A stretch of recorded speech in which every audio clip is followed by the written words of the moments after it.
जंगल का राक्षस और बहादुर बच्चे। बहुत समय पहले एक गांव के पास घना जंगल था। उस जंगल में एक बड़ा और डरावना राक्षस रहता था। राक्षस हर रात गांव में आकर लोगों को डराता और उनका खाना ले जाता। गांव वाले उससे बहुत परेशान थे। वे डर के मारे रात होते ही अपने घरों में छिप जाते थे। गांव में 3 बहादुर बच्चे रहते थे, नील, मीरा और अर्जुन। तीनों बहुत होशियार और निडर थे। उन्होंने गांव वालों की परेशानी देखी और फैसला किया कि वे राक्षस को सबक सिखाएंगे। योजना तैयार करना। नील ने कहा, हमें राक्षस को डराने का तरीका खोजना होगा। मीरा बोली, हमें उसकी कमजोरी पता करनी चाहिए। अर्जुन ने सुझाव दिया, हम जंगल में चलकर उसे देखेंगे और समझेंगे कि वह किससे डरता है। अगली सुबह तीनों बच्चे जंगल में गए। वहां उन्होंने देखा कि राक्षस एक बड़ी गुफा में रहता है, लेकिन उन्होंने ये भी देखा कि राक्षस पानी से बहुत डरता है। जब वह नदी के पास जाता तो वह कांपने लगता था।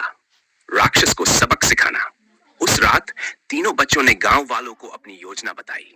उन्होंने कहा, हम राक्षस को हराएंगे, लेकिन हमें आपकी मदद चाहिए। सभी गांव वाले सहमत हो गए। मीरा ने गांव वालों को बड़े बड़े घड़े में पानी भरने को कहा। नील और अर्जुन ने पानी की बाल्टियां इकट्ठा की। जब रात हुई और राक्षस गांव में आया तो सभी बच्चे और गांव वाले छिपकर तैयार हो गए। जैसे ही राक्षस गांव में पहुंचा, नील ने जोर से कहा, राक्षस, अगर तुमने यहां से खाना चुराने की कोशिश की तो तुम्हें इसका अंजाम भुगतना पड़ेगा। राक्षस हंसते हुए बोला, तुम मुझे नहीं हरा सकते, मैं बहुत ताकतवर हूं। तभी मीरा और अर्जुन ने छत से राक्षस पर पानी फेंकना शुरू कर दिया। गांव वाले भी अपने घड़ों से पानी डालने लगे।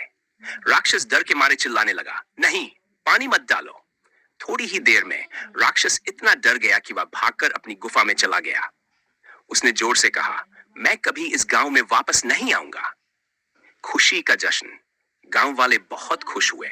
उन्होंने तीनों बच्चों की बहादुरी के लिए उनकी खूब तारीफ की।